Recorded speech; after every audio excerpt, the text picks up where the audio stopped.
specify what they are so people don't have to guess? Was it from 4 years ago? Well, we're 3 years touching on the ago? ones that we think that are more critical to our purview. We should not be implementing other people's rules and regulations. We have our own. We don't do setbacks from a property line. No, but this isn't a setback. We're concerned with the Wetlands Protection Act, the state laws, and our bylaws. That's what we're supposed to enforce. This is not in the water resource district or tributary to the water supply at this location either.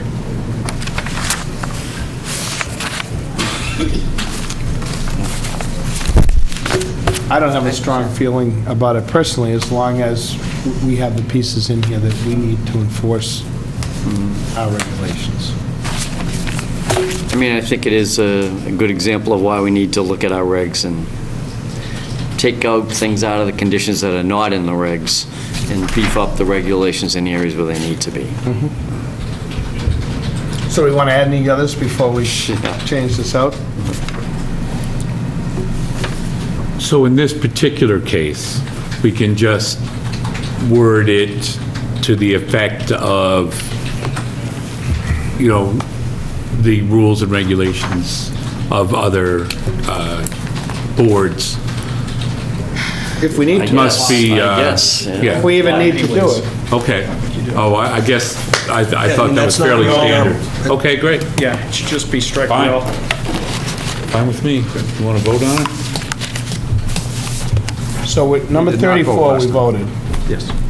So for number 35, we have a motion. You want me to make it? Yeah. I make a motion that we strike the wording as listed in Mr. Morris's Order 35. Order 35. Order 35. 7 Barry's Landing. I'll second it. Okay. All in favor? Aye. Opposed? Aye. 3-2, Okay. 4-2, I guess it goes. Thank you very much. All right. Thank you. Thanks a lot. Thank you. Good luck. Mr. White, 181 Edward Foster Road, restoration and mitigation.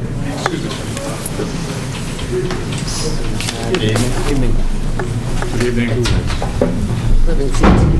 Snow. Thank you. Good evening, everyone. My name is Adam Brodsky, and I'm working with the Whites in this matter. We were in front of you in December to present a vegetation mitigation plan to resolve several outstanding orders. The commission liked the plan, and the only question was whether we could do the work under the existing, essentially, enforcement letter, or we would need to submit a new notice of intent. I've done work before under an enforcement order. It's permissible under the regulations. We didn't see the need for a new filing to create yet another outstanding order of conditions since we're trying to resolve. There's originally 3, we're down to 2, because one of the neighbors actually found the COC for the septic, which was on 2 different lots, and recorded that. So we have 2 outstanding orders. So Pat was going to reach out to town council for some advice. We haven't had a chance to talk, but that was the only issue. Yeah, I think if we have an open one where there was a planting plan, it's more of a revision to a planting plan. So it would Right. seem like to open up a second order to do a planting I plan. don't see the need to do Right, that. I think you've right. already got one that's going on, and just get that one. Sure, and what I was going to suggest, what I could do is I could do a draft letter for the commission, essentially authorizing us to do the work in the vegetation, the wetlands restoration plan. I could email it to you if it's appropriate. You could Right. change it around, whatever you can do to make it easier for you. So there's something in the file that says that the commission is allowing us to go forward under the enforcement order. Yeah, about a year ago, too, maybe it was more than that, the original plantings failed, so we went out there and we were looking, well, we got to try something different. So we kind of initiated another crack at it, and then Brad Holmes came in, he spoke to us, and then he said he could put together a more detailed plan. It was actually quite a few plantings that he recommended. So, Yeah, we saw it the last Yeah. time. So I'm happy to provide a draft letter if that's helpful or not, but... Yeah, I would say we should have that, because, you know, with the Permanent Extension Act and all that, any kind of documentation you have in there, showing why you're taking longer to complete a project, I think would be useful. Great, happy to do so. I can get something to you within the week, but When do you think you'll start the work on that? Weather permitting, April, when the weather breaks, gotta go. through Typical plans. contractor. When all the authorities have a jurisdiction, no. Weather permitting. So that means we can start visiting around the 15th of April, right? Absolutely, you can visit anytime. It's open door We have to policy. vote on this. I don't think so. We don't have to vote on it. I probably should actually talk to Brad too about, see what the appropriate planting season is. There's some saplings, there's some bushes, there's actually quite a bit. Right. Yeah, I think we talked about voting on the plan when we review the plan, so I would leave, I don't think we need second vote. How's that? I don't recall whether you actually took a vote to approve the plan at the last hearing. Wasn't he gonna make some revisions to it? Was Brad gonna? No. I had no takeaways. The only question was, could we do this under the enforcement order? So I think it would be helpful if there was a Yeah. vote saying that you've approved the wetlands restoration plan, and we can move forward. Make a motion to accept the revised planting plan. Is there anybody in the audience that wants to speak to this? Yeah, I'll second the motion. A second. All in favor? Aye. Thank you very much. Thank you very much. Okay, Thank you're you. going to send us a letter. Thanks, Adam. Here. Okay. Would you like to open the door for the next? Let everybody in? The Let all crew. the animals in.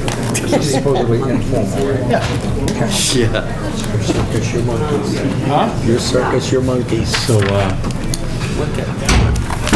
BOS gave Toll Brothers water. I didn't get a chance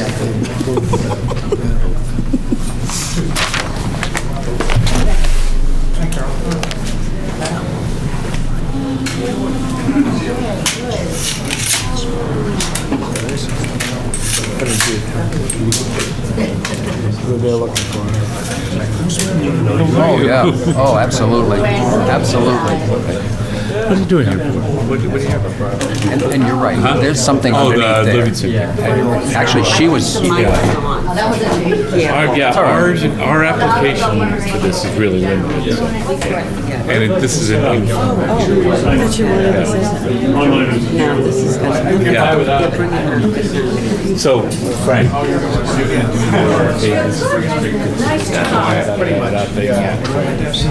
So just so everybody has the right expectations. yeah, it doesn't look informal to me.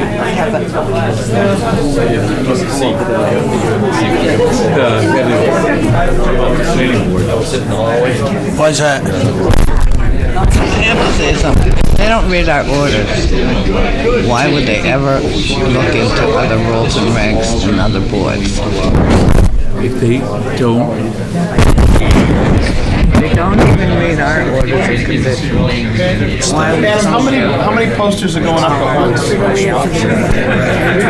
oh, you mean for the Yeah. last one? Yeah, why don't we leave that one?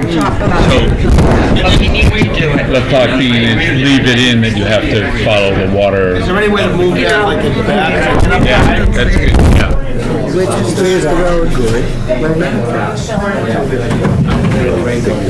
Oh, let's keep looking for it. Yeah, I think that's We have fans going. Regulations, and then we We might follow the water put the air companies. conditioning on. Yes. It's the other way around. I don't So he's a know. real estate guy, so yeah, right, I'm yeah. nervous in this law. No, but it's an overreach and redundant. Yeah, well, that's why everybody's here. I know this Is, guy said, I just want to hear about it. Can everyone find a seat or get in so that they can hear and see? There's more chairs down here if you There are a want to couple move seats up around. here, you could certainly come up. Sit up here. So, just so everyone's aware, this is an informal discussion by Jack Livingston and Adam Brodsky on the access over 3A conservation property for a potential 40B project. It's not a hearing at this time, it's the opportunity for the applicants or the proponents to share their information, and then for commission members and the audience to hopefully get some information. They can ask some questions. Typically, what we would do is let the proponent have their opportunity to explain this without question so that they can move through it. Then we let the commission members and the agent have an opportunity to comment, and then we open it up to the folks in the room. If anybody's having a hard time hearing or really doesn't understand, please feel free to raise your hand and we'll see what we can do to accommodate. Can I just clarify that too? Do you mind? Sure. Just to clarify that a little bit further, the scope of the Conservation Board is very narrow in this application here. So we will only speak to what the Conservation Commission has purview over. So some of the questions that you're going to be asking in terms of, traffic patterns or whatever that has nothing to do with us, so it wouldn't be brought up here at this meeting. But as a commission, we have the care and custody of the conservation land that they'd like to travel over. So there is that aspect of it. But as Bill points out, there'll be other opportunities, either by the planning board or the zoning board, to discuss other aspects of the 40B, but not, ours is primarily a wetlands issue and impacts of that nature. So, that. Thank you, Mr. Chairman, ladies and gentlemen. My name is Adam Brodsky. I'm an environmental and permitting lawyer with Drowan, Tacho, and Morgan, and I'm working with Jack Livingston to my left from Livingston Companies, as well as Steve Callahan from Global Development Properties, who have a joint venture to develop an approximately 24-acre parcel of undeveloped land off of Booth Hill Road. As you know, we are proposing a comprehensive permit project under Chapter 40B, and we're here this evening at the request of the Board of Selectmen, who have asked us to have informal sessions with the Conservation Commission as well as the Planning Board to give you some insight into what's coming down the pipe. You mentioned the proposed land swap, and we're happy to talk about that, but we were told by the selectmen to come in and give you an introduction to the project. As you mentioned, there's no permit application in front of this board. In fact, there's no application submitted to the town whatsoever. We're here on an informational basis. We're going to meet tomorrow night with the planning board to also present this concept, and we will be conducting a public informational session sometime in February. We have a tentative date of February 21, but that's not set in stone, where we'll present this more formally to the public and solicit public concepts. I'll also... the meeting you canceled? Excuse me, sir. We just laid this out, so the applicants will have an opportunity to speak and do their presentation. When they're done, the members of the board will ask some questions, and then we'll open it up to folks in the room. And at the time that we do that, we'll ask that you state your name and address. And just briefly, yes, sir, we were asked by the selectmen not to go forward with the informational session last time, and we'll conduct a similar. I also want to make clear that what we're presenting is a conceptual design. This is not the actual permit plans for the project. This is a concept that we're studying. We've actually met with Mass Housing and shared this concept with Mass Housing. We've gotten a favorable reception from Mass Housing, but this plan will likely change. This is to give you a sense of what we're proposing. As you know, the first step in the process is to submit an application to Mass Housing for eligibility for the project. We're in the process of preparing that application. That application will be submitted in the next few weeks. Once that application is submitted, the town will have a formal opportunity to provide comments on the concept. And after that process, Mass Housing will issue a letter of eligibility. And it's only after we get that letter of eligibility will we actually come back to the town with an application to the Zoning Board of Appeals for a comprehensive permit. And to the extent that we're within this Conservation Commission's jurisdiction, come forward with a notice of intent. Indeed, there are bordering vegetated wetlands on the site. Those were delineated by an ORAD, an Order of Resource Area Delineation, in March of 2013. That ORAD is good for 3 years, so the wetland line has been set and will be set for some years. If I might, I can just orient you a little bit as to where the property is and what this project, excuse me, sir. Just to orient you and orient the audience, this is Booth Hill Road, for which under this design, and this is the design that'll be presented to Mass Housing, we're going to access the property. This is Chief Justice Cushing Highway 3A over here. This is the Merritt Woods condominium development here. We have town forest down there, which is different than the town land that borders 3A. I know there's been some confusion regarding this. So when we talk about the town property, it's a separate parcel owned by the town. It's distinct from the town forest. This project has nothing whatsoever to do with the town forest or any alteration of the town forest. And Whitcomb Pines, Jack's other development, is located down here. What we're proposing to do is access the property from Booth Hill Road with what's called a double-barreled entrance drive. This is actually two 16-foot travel lanes with a 4-foot median in between. And what this does is it allows you to get emergency access in and out of the site in the event that one of these lanes is blocked by a traffic accident.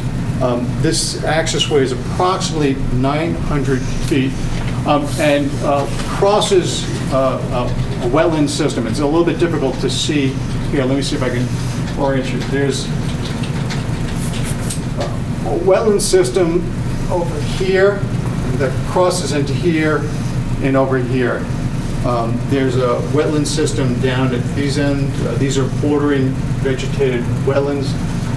The entranceway would require us to cross the wetlands in two locations. This location here, this location here. This would be done by filling wetlands. It's approximately 2,490 square feet of wetlands. This location requires some filling, but there's a stream here, so we're proposing to build a stream crossing consistent with the Mass DEP stream crossing standards. Although the total BVW that would be altered is less than 5,000 square feet, for which we propose replication consistent with the Wetlands Protection Act. Those are actually the only real wetland impacts associated with the project. All of the other work is located outside, well, certainly outside of wetlands, actually located outside of the inner 50-foot buffer zone. So the closest there'll be any alterations would be more than 50 feet from the wetlands. So the entrance drive comes in. We're proposing essentially a circular roadway system. There'll be 8 buildings associated with the project. We calculate that based upon the site conditions, you could at most get 252 units, but the number of units really depends upon septic. We're going to have a wastewater treatment facility with a soil absorption system. We haven't completed our perks, so we don't know the exact size of that system. The total number of units would be really guided by the septic. The total capacity would be less than 40,000 gallons per day. But conceptually, you could get 252 units, and these would be rental units on the property. The buildings will be 3 stories tall. They'll either be 24 or 36 units. Again, because we don't have all of the septic information, we don't really have a bedroom count. We're proposing 378 parking spaces.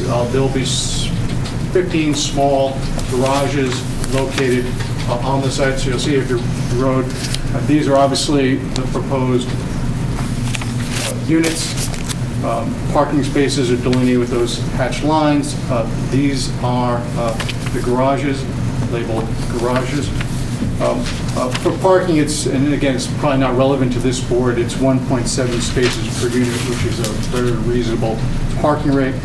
We're proposing a clubhouse and pool as an amenity for the project renters. We'll obviously have to comply with the stormwater management standards incorporated within the wetlands regulations. And we have conceptually shown, because we obviously haven't done a stormwater design, conceptually shown stormwater BMPs, detention basins or infiltration basins. We'll probably have LIDs also by our retention bases. State-of-the-art modern stormwater management. Just by way of example, we've located a stormwater BMP here, a stormwater BMP here. You'll see they're all located more than 50 feet from the wetlands. A stormwater BMP here and a stormwater BMP here. I mentioned this is the proposed wastewater treatment building and the soil absorption system. Again, that's an approximate location. We've done some test pits, but we need to do more work to confirm that information. We will be providing public amenities. You're probably aware there's an extensive recreational trail system in the town forest and town property down in this area. We will be proposing a very detailed landscaping plan that will connect trails to the existing trail network. We have evaluated Booth Hill Road and performed a preliminary traffic study. Our traffic engineers determined that the site distances are adequate, that this project will not compromise the existing traffic, and will not impact the level of service at the intersection with Route 3A. Again, not necessarily an issue for this board, but we just wanted to provide as much information as possible. The project, the concept project, meets the 40B design guidelines, and we're confident will obviously be approved by Mass Housing. I do have again, this is a conceptual rendering of what we're proposing in terms of architectural style for the buildings. And you'll see, these are 3-story smaller buildings. We're not proposing to build large towers on this site. This is consistent with what you'd see in Scituate and neighboring communities. So that just gives you a sense. Now, we were obviously told by the selectmen to come in and give you a sort of a preview of the project. You did mention the proposed land swap, and I'm happy to speak to that if that would be helpful. You may remember that the Board of Selectmen have been considering an article for town meeting in which we proposed a land swap to gain access for this project over Chief Justice Cushing Highway and eliminate this access to Booth Hill Road. Obviously, we want to avoid wetlands impacts, and if we can move our access driveway over the town property, and I can show it on another plan, eliminates the need for doing any wetland crossing or actually any work in this area. It also obviously eliminates access over Booth Hill Road. So this is a plan that has been seen before. This was originally proposed for a special town meeting in the fall, and the selectmen decided that it was not appropriate at that time to go forward with the land swap. They're considering putting a new article on for spring town meeting. And again, we were told to focus more on the project as opposed to the land swap. But conceptually, and again, I'll orient you, Booth Hill Road, now you can see Route 3A here. That's the new proposed, or actually the new public services, public safety facility, excuse me, the correct term, that's going to be built on 3A. This parcel of land here is that town parcel that I mentioned. It's distinct from the town forest, which is here. This is the proposed project site with access to Booth Hill Road. Again, to orient you, this is Jack's project at Whitcomb Pines. And the entity which owns this property also owns an additional 16-acre parcel that has access over Clapp Road. 16 acres, substantial, there are wetlands are, but a substantial portion of it is uplands. And just to orient you, these are town-owned parcels down here. These two parcels here are actually owned by Whitcomb Ponds, or the entity that owns this Whitcomb Ponds LLC. They're subject to conservation restrictions, so you can't, it's limited to recreation and conservation use, but it's still in the title of Whitcomb Ponds. So what we're proposing to the town is to divide this town parcel and create a 1.8 acre parcel. Have our access over that, and so what we would do is acquire title to this parcel, and in exchange for that, because we have to give, you're actually required to give equal value, what we're proposing to do is to donate to the town this 16-acre parcel with frontage on Clap Road. This is a developable lot with significant uplands, could conceptually be used for another significant project in town. The selectmen, I think, thought perhaps it would be appropriate for ball fields. It's not our call what the town wants to do with it. It's up to the selectmen. But I mean, it could easily be done, used for ball fields. In addition to conveying this parcel in return for the 1.8 acre parcel, we proposed having the Whitcomb Pines entity deed these two parcels over to the town. It is subject to a conservation restriction, but if the town owns and controls it, you could, in the future, modify the restrictions. So theoretically, if you want to put ball fields here, it may be appropriate to change those restrictions and have use of that property. So in exchange for a 1.8 acre parcel land for which we'll have the driveway, and by the way, by doing this, I just want to make clear, we would have no need to access the property from Booth Hill Road. This moves this entranceway further away from Merritt Woods, and we think this is appropriate from a traffic safety point of view. This is better because obviously the line sight distances are even better on grid. So in exchange for 1.8 acres, proposing giving the town 16 acres of developable land, conveying an additional 11 acres of land to the town for a total of 27 acres. Obviously, we think there's substantial value in doing this, but I just want to point out that this actually creates a complete corridor from Route 3A over town property, over these parcels, all the way to Clap Road, which, as you know, from a habitat point of view, from a recreational point of view, has substantial value to the town. It's up to the selectmen to decide whether they want to go forward and put the article on for town meeting in the spring.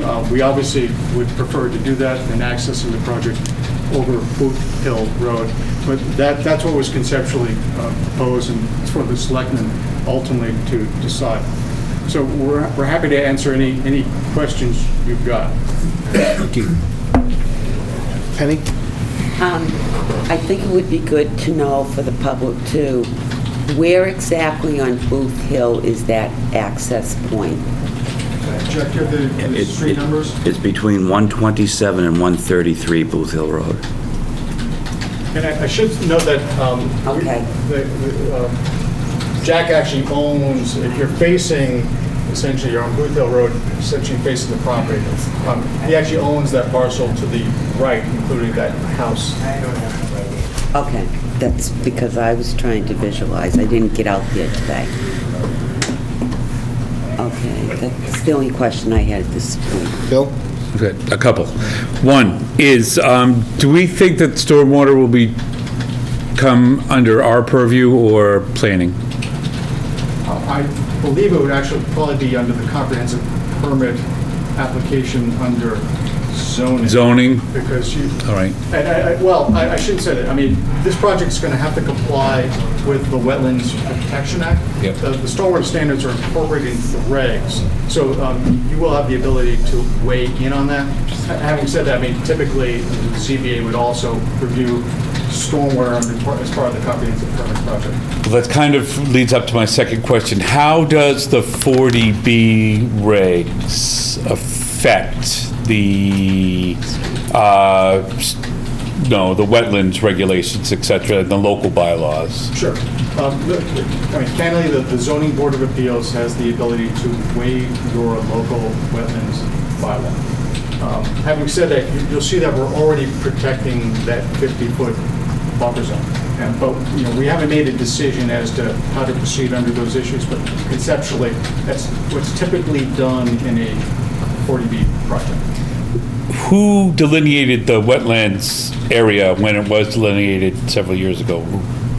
Do we know? John Zimmer. And that was reviewed by the commission and approved by the commission.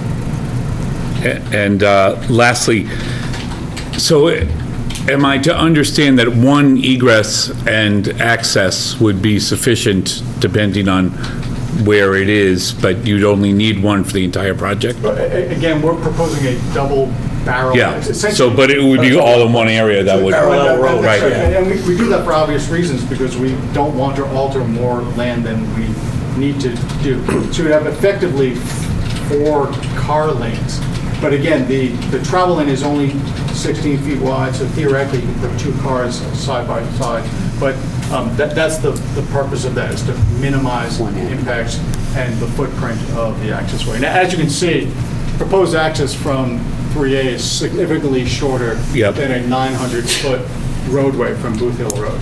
In the theoretical land swap, the green area, is there wetlands delineated in there also that we could see? Or? Yes, and we do have those flagged, and we've identified those. So yes, and essentially there's a wetland system here, but the majority, a good portion of it is uplands. And I think, I know Mr. Snow's walked the site with Pat, so. Okay, done, finally done. Richard? He left nothing, I have nothing. Paul? No questions. Lisa? So out of the 16 acres of land that you're swapping, how many acres are wetlands? I'm trying to recall, I can look in my notes. Say 6? I was going to say Maybe. 6 acres, something like that. It's a very substantial area of uplands. Pat, do you want to, Yeah, I had a couple things. Would this be done under a limited project, or would you not do that for? Well, if we were going to alter less than 5,000 square feet of wetlands, that's You wouldn't permissible have to, under the no. Act. If we did more than 5,000 square feet, it would be a limited project. Having said that, it is an access over wetlands to uplands. So it's easily a limited project. I think because you're keeping the alterations of less than 5,000 square feet, you don't really need to call it a limited project. I think this is important, too, for people to say, how would they be allowed to fill wetlands? If you have a big chunk of upland and your only way in there is through a wetland, you can apply for a limited project. Under a 40B, you don't have to follow as strictly some of our local regulations, but you still have to follow state wetland law. But the commission could allow you to access upland. We walked it today. The first permit that was issued by Conservation was an order of resource area delineation, and they had a wetland person review it. The town hired another wetland person to review the line, and they were in agreement. So it's not just the applicant telling us where they think the wetlands are. We've actually had an agreement from someone that was paid through town money that was held. So we've partway on the way, but they would still have to file with us with a notice of intent, just like any other large project. 40Bs still have to follow that. So. just for our members and folks in the audience, the town has a lot of bylaws, isolated wetlands, different buffer zones.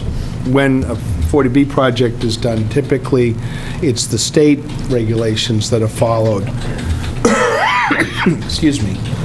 Some other things can play into that, but a lot of the guidelines are the state guidelines as opposed to bylaws that the town has put in above those regulations. So it's something to remember, just like our stormwater bylaw. There'll be reviews for stormwater, but it won't be the way that we would typically do it. And as Mr. Brodsky pointed out, typically the purview flips to the zoning board of appeals as opposed to the planning board or the conservation commission. Under 40B. That's correct. And by the way, I mean, your stormwater bylaw standards are based upon the state standards. They're functionally the same. So you're going to get the same protections by review under the state stormwater standards as you do under your bylaw. But the reason you have a bylaw is that there are exceptions for smaller projects under the wetlands regulations. So the town wanted to fill in those gaps and be able to review smaller projects. But it's the same stormwater standards that will be applied here. And interestingly, I mean, there are no isolated vegetated wetlands. The wetlands on this property are regulated by the state, similar to how your bylaw regulates them. And already in designing this, we're cognizant of this board's jurisdiction in the treatment of wetlands. With regards to the bylaw question, it's not an automatic waiver of our wetland bylaws. If the project absolutely has to get into our buffer or into our smaller wetlands, they can request a waiver, but it's not automatic. If they can avoid it, they should avoid it. It's avoid, minimize, and replicate. So they're the same kind of standards that we follow. So we will be looking to have them follow our regulations wherever they can. So we'll open it up to questions from the audience. Mr. Snow, do you want me to stay here or to sit down? If you need to point something out. All right, thank you. The questions go through you, Frank? Yes, sir. Your crop in Forest Lane, can you show us where Merritt Woods is on that? Yes, Mr. Crowe. On which plan? You want to see on the land swap? 3A. Right over here, sir. And where is your proposed entrance off of 3A? Well, again, if the selectmen decide that they want to pursue this and it's adopted at town meeting, this would be the entranceway. It's approximately, based upon this plan, more than 300 feet away from the closest Merritt Woods condominium. Someone else? Yes, question of that. Sir, can you just state your name? Yeah, Tom Tooley. That 4.5 acre piece, is that for access to 3A? Yes, sir. You're going to put more traffic in 3A? Yes, sir. Traffic will get there whether we do it over 3A or whether we do it over Booth Hill Road. Yes, sir. Someone else? Yes, ma'am. This is not really a conservation... Your name is? Oh, I'm sorry, Cindy Rooney, I live on Booth Hill Road. Since you brought up the fact about access onto Booth Hill Road being within the safety, traffic, whatever, who makes that determination? Well, we hired a traffic safety consultant who's done a preliminary study, and that was his conclusion. Ultimately, before the zoning board of appeals to weigh in on that issue. Okay, so can I just tell you, I live at the corner of Booth Hill and 3A. I've been there for over 30 years. My traffic study tells me I spend more time on the phone calling 911 because of accidents there. So as it exists now, it is not a safe intersection. So to add 200, possibly 400 cars, because most people have two in a family, is going to make it worse. So Can I just, again, I appreciate you're going to have concerns for this, and they'll get there. There's another hearing tomorrow night with the... brought up safety, so I just wanted to mention that. Okay, thank you. And as part of the application, when we come back to the town for the comprehensive permit, we've got to provide a detailed traffic study. I presume that the town will hire a peer review consultant to review the traffic study. So all of those issues, and it's an important issue, will be vetted in front of the zoning board of appeals when that application is filed. Yes, sir. John McCarthy, 24 Forest Lane, which is also Merritt Woods. On the other graphic that you had up there. Yes, sir. What is the distance from the buildings proposed, the garages and the, I guess in the northeast corner of the apartment building, to the Merritt Woods property? Yes, sir. I don't have my scale with me. 50 scale. You just kind of said before Merritt Woods was up there. Yes, sir. Yeah. So here, there's a unit here, and so this appears to be the closest unit proposed. It's. I don't mean to be flippant, but yes, sir. It's called Merritt Woods for a reason, so I'm wondering how much forest is going to be between. Oh, well, I understand. So we're required to have buffer. I mean, so there's going to be an extensive buffer. And this is a very wooded lot. We only want to take down the trees that are necessary to do the project. And so the buffer is going to be maintained with Merritt Woods. And so I don't know what the exact distance is. I don't know if it's 100 feet. I don't know if it's 200 feet. But between this project and Merritt Woods, there's going to be extensive mature vegetation. Obviously, if this driveway goes away, and we have access there, all of this goes away, and so all of that would remain vegetated. Right. But again, I mean, those are certainly an appropriate question. We'll have detailed landscaping plans when we come back to the town as part of the ZBA process, but we're very sensitive to preserving vegetation, making sure that you don't have any impacts from this project. I do have one second question, too. This is going to be on some type of septic system, I believe? Yes, sir. There's a wastewater treatment plant and a soil absorption system that's in this area here. So it's furthest away, acres away from where you folks are located. Thank you. Yes, sir. Ted Miller, 538 First Parish Road. I just had a question. If this swap does not, is not pursued, if the swap does not happen, what is the intent? What is your intention? We will What will access. happen? We will access this over Booth Hill Road.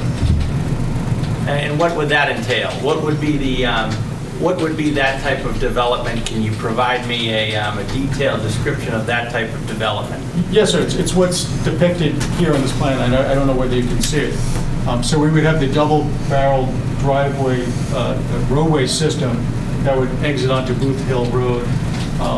All of the traffic associated with this going in and out would come through this entrance.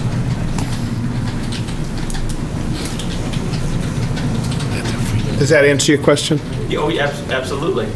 Yes, ma'am. Patricia Lambert, I live at 14 Alexander Place, and I'm here because of the ecosystem. I came before the Conservation Commission about 6 months ago, and I had a neighbor who was clearing the forest, if you recall, and they were told to cease and desist. So if you put up your other graphic, I'd appreciate it for a second. So my house backs right up to the town forest with the stone wall about 10 feet off my house. I'm more concerned that conservation is not conservation, that you're going to allow, if that should be turned over to the town, to let somebody make a, well, maybe we'll make a ball field, maybe we'll put a track in there. That's conservation land. I'm really concerned about the ecosystem of the town. And when they cleared that little tract of land, we saw a disturbance in the forest very clearly this past summer. So I'm concerned that that's going to be further implication. And remember, we have a huge hawk's nest there, and I don't know if anybody knows that. And I don't think they're back there. But that will be right about where you're going to look at entrance 3A. Isn't that National Heritage? Just Natural answer Heritage, one they question get about the parcels of land. This is not part of the town forest Well, I know parcel. that. Right, it's the Ellis piece that's across the street. There's more leeway as to what can happen on the Ellis parcel than can happen in the town forest. So Well, I'm just saying, just about Right. the trees in general, about the, the whole flow of the forest. But And no this- work would happen on the town forest. I know that. Okay. And does Natural Heritage get involved at this point? No, we don't have any mapped priority or estimated habitat. The only wetland resource here are the bordering vegetated wetlands. Yes, sir. The turtle. Wouldn't it make sense to use the double barrel off the back of the property, bring it down from Booth Hill Road and put a light in? To make a light at 3A, sir? At 3A. That's a state highway, that's a decision for Mass Highway. Neither the town nor us have the ability to make that decision. Well, in many cases, the developer has to provide that. And the traffic on 3A is extremely heavy. Yes, sir, but we have no ability to do that. If Mass Highway said that a light needed to be put in there, I guess we'd have some. My guess is that, again, this is a conservation hearing, and we're more, our concern is with the wetlands area, the open space, impervious areas. Well, there'll be a traffic study, an extensive traffic study that will have to take place, I'm sure, depending on where they ultimately put the access road. If it's going on 3A, I'm sure the state, I shouldn't say I'm sure, but I would believe that there would be studies and hearings by that entity. If it comes out on Booth Hill Road, the town does that. Not to pass the buck, but that's not ours. Yes, sir. Dick Crock, Forest Lane. Will this, and this may not be appropriate for this group, but will this development have any effect on the water tables in Merritt Woods? No, sir, as far as I know. It looks to me like they have detention areas that are around that, and they're going to have to prove that those detention areas will hold their stormwater. The drainage from their roads will have to be held in those places. Their septic system's probably about as far from most of the homes, so... I don't want to have to put a third sump pump in. No, you're in Scituate. Someone else, please. Yes, sir. Joe Manfredi, Merritt Woods. You alluded to a second exit up there, but you didn't say where it would go to, so I was kind of curious about it. If you look at your earlier plan. Yes, sir. What about where your hand is? You mentioned that there would be a second entrance there. No, sir. So again, it's not shown on this plan because we don't have permission to use that parcel. So we need to submit to Mass Housing what we have present right to do. So that's why this shows Booth Hill Road. This is that corner. I understand that part. So conceptually, the access way would be over this way if approved by the selectmen and approved by town. And if not, you have mentioned where your finger is. Yes, sir. Up a little bit. Yes, sir. To the left. Right about there. What was supposed to happen there? Yes, sir. So you see, this is actually a wetland system comes here. So there'll be some filling of wetland and essentially a bridge over this stream that runs through the wetland. And that's got to be designed to meet the DEP stormwater crossing standards to allow the flow of water. Okay, but the bridge does not go north. No, sir. No. It's just to facilitate the construction and access over this roadway. Is there anybody else that would like to ask a question? Just so you get a sense of what this art commission would be thinking about. Typically, when we look at a project, we look at the impact on the wetlands area. We look at impact on the resources. Obviously, our concerns are for the forest and open space. The developer, the property owner, has a right to develop their property. We often request for as much what we call mitigation as possible, any ways that buffer zones can be protected, that forests can be protected. Our purview would hopefully be that there'd be less impervious surface within the development, less impact on the open space that's there now. We always encourage the applicant to do as many environmental pieces that would help, but they have a lot of options on their end. So when someone comes before us and makes a proposal for consideration where by allowing certain types of development that the town can wind up with, say, more open space or more property protected, obviously, we would take a look at that.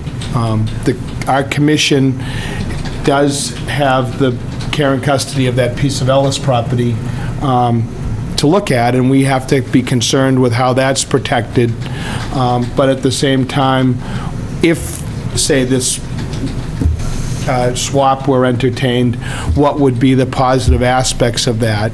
And is it something that would be in the town's and the citizens of the town's best interest? So we try to look at all those things, obviously by having hearings and listening to concerns from abutters or other folks in the town. We take all that in and hopefully use that to work on our decision. Yes, sir. Mike Kostick, 108 Booth Hill Road.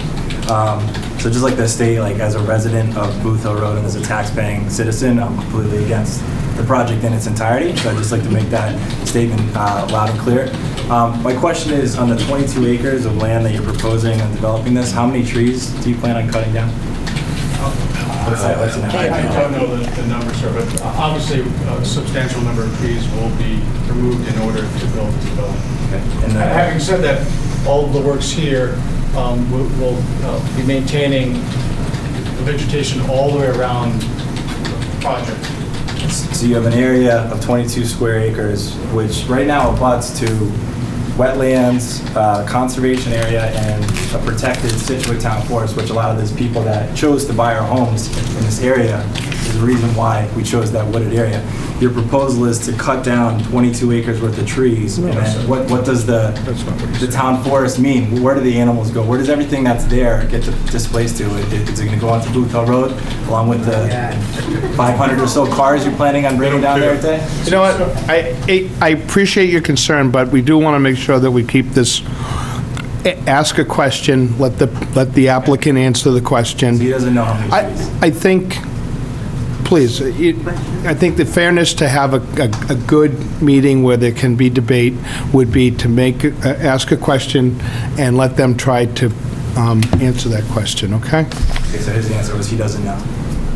I just want to correct you, sir, we're not clearing 22 acres of trees in order to do this project. I'm not disagreeing that a substantial number of trees.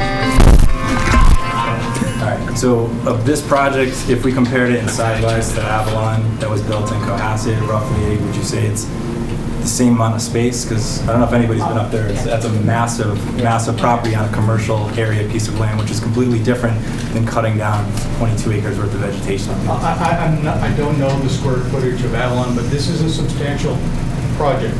It's being proposed, obviously, under the comprehensive permit program. As you may be well aware, that program was established because there's a dire need for affordable housing in the Commonwealth.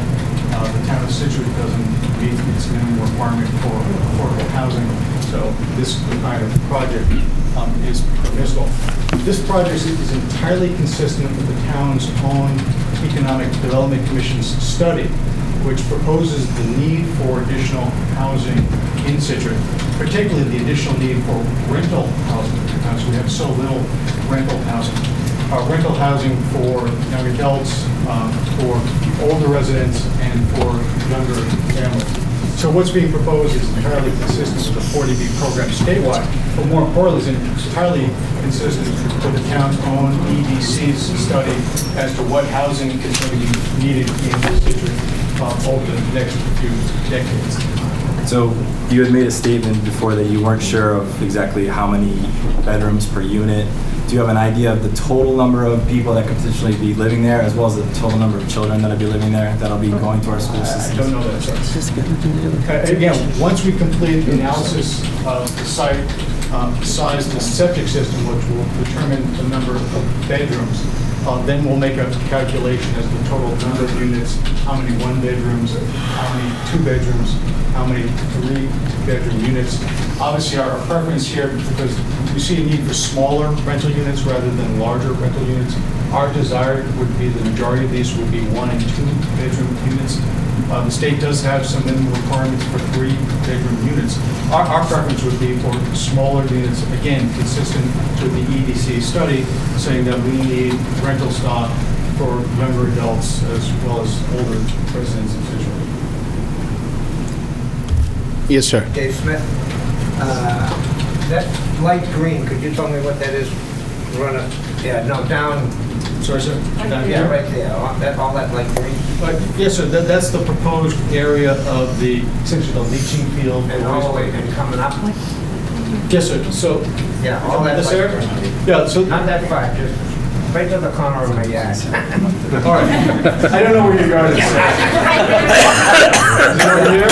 All that, my yard, yeah. Okay, yes, sir. So this is, again, this is a conceptual design for stormwater BMP. Will be some type of detention or infiltration basin to manage stormwater. Whether it ultimately goes there, whether it's shaped like that, whether it's located somewhere else, we don't know yet. Yeah, but we want to. no, oh, excuse me. I'm sorry, sir. That's all right. In other words, that being no trees. Potential, yes, sir. Yeah. Yes, sir. Tim? Fitzgerald, 84 Booth Hill Road. I have two questions, please. One, is this water that is, the area is saturated, we all know that, probably all the people here know that. I grew up there, played in those woods. So the hoodwinked the Conservation Commission on Merritt Woods saying there'd be no water downstream. You asked those of us that live downstream, and the water increased 100% full, but the numbers showed it didn't. Now, the second thing I have to say is, who is going to benefit from this project? I'm from 14 generations of within a quarter mile of that, and nobody, and I will say that everybody, even the people that are living around there now, all have respect for their neighbors and what's going on. I see one person benefiting from this, putting the town at risk, asking the town to give up its valuable property so that they can make money. What are they doing for the town other than, I'll guarantee you within 2 years the place will be filled with Section 8, and I will move, and so will 150 other people. You can't put this concentration of small little places, and if you think you can, then you haven't been building longer than a month. I've been doing this a long time, and I'm not the right or the wrong answer. I am an answer. I am concerned. I live there. That is going to greatly impact me and force me to move. It's the one below it already forced the water onto my property and all the people around. And we stood there and said, it's going to. But the numbers show it's not. The numbers are crap. I want to know what this is going to do for the town of Scituate, please. Well, Mr. Fitzgerald, all I can say is that this will be designed and constructed consistent with the Massachusetts. To make the maximum dollar is what you're saying, not to help the town of Scituate. I'm done. I'm just going to complete by saying it has to comply with the stormwater standards, which would require that there be no net increase of water moving off of this property. And we're going to have to present engineering studies to ensure that we meet those standards. And I'm confident the town is going to review that information carefully, hire peer-reviewed engineers to review that information. I can appreciate lots of folks being concerned with this. It's also the same area that I grew up in. I lived on Clapp Road and spent a lot of time in these woods as a boy, and have been serving on the commission now for some time, trying to acquire as much open space and protect it as we can do that. In fairness to the folks that own it and pay taxes on it, they have a right to propose a project, and then somewhere along the way, we hope that we can find, whether it will be amicable or whatever, a solution. Hopefully, we have responsible people that will look at these projects. With any of these things, their engineer will do design work. The town will retain engineers to review that work and hopefully protect abutters and other people that could be impacted by this. As you point out, when things get changed, runoff, water. But by the same token, what we have to do is do our best job as commissions and boards to review these projects. Again, have them reviewed by engineers, but there's state laws and regulations that also allow these sort of projects. As a 40B project, a lot of those reviews go in different directions than they might be reviewed in conventional subdivision, but they will have the opportunity to do that, and what we try to do is get as much information as we can, and then look at all that work and make sure that our engineers hopefully review that as well. I'm trying to get at the point that you're going to disrupt an entire section of the town of Scituate that has been pristine for many, many years, will never be that way again. Never, ever, ever. It's going to have water problems, it's going to have people problems, and what are they doing for the neighbors to alleviate our concerns, other than telling me that they're going to do whatever the state says. You know, that's what Toll Brothers set up in the West End, same thing. They all say the same thing. I've worked for those people. They're not here to help. When they get up in the morning, they get up to make money. Everybody connected with this project on the developer side is making money. That's the only reason they're there. And if you think anything other than that, you've been seriously deluded, okay? I live there. I have direct impact. You live there, Frank. I wish you people, I hope you people have the expertise to really examine this and not get hoodwinked like the prior people did. I served as chairman of that commission for 3 years. I know what I'm talking about, okay? If you know your business, it's easy to see. You have to pay a lot of attention to this. This is going to dramatically hurt that end of town. Okay, and if you don't think so, I'm sorry, but I'm up in arms about it. I think it is. I think it's going to ruin it. Well, it's not responsible development in any way, shape, or manner. It's agreed. One person's going to benefit, and a lot of us are going to suffer. If this project were developed as a conventional subdivision, there would not be that density, but the town does not have that ability to change that. Well, you can do it in a lot of ways. Again, we should address the... That's not conservation stuff, though. I understand. Yes, sir. Frank, Peter Frowling, 62R Booth Hill Road. Which hearing or which board would be the one that would control the engineering of the water runoff, the downstream? I believe, and maybe Mr. Brodsky wants to, but if, as a 40B project, an awful lot of that review will actually be at the zoning board. The Conservation Commission would also share jurisdiction on that. I don't know whether you would both review it differently or likely agree to hire one peer review consultant. Typically, the stormwater review under a conventional subdivision would be shared between the planning board and the Conservation Commission. That's how we would review that, and we would hire a consultant to review their plans and thoroughly evaluate the square footage and the percolation and all those sort of things that happen. Okay, because I live on the other side of 3, on our Scituate side, and when Merritt Woods went in, the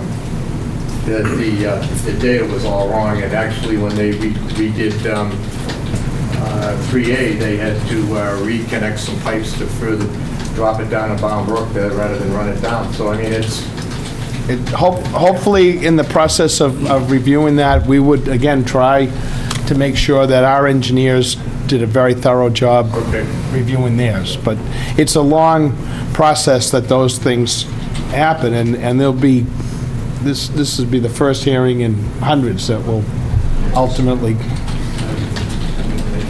Yes, sir. Rick Verzone, Booth Hill Road. So given that we have a zoning board of appeals and the Conservation Commission, and there seems to be some confusion about who is going to be responsible for what, what's the process to hold the developer accountable for everything that we're talking about here, so that these issues that the people that are living in that neighborhood aren't happening, so that any tests that are coming through are actually validated? Is there a process, is there a way that we can be assured that that's going to happen?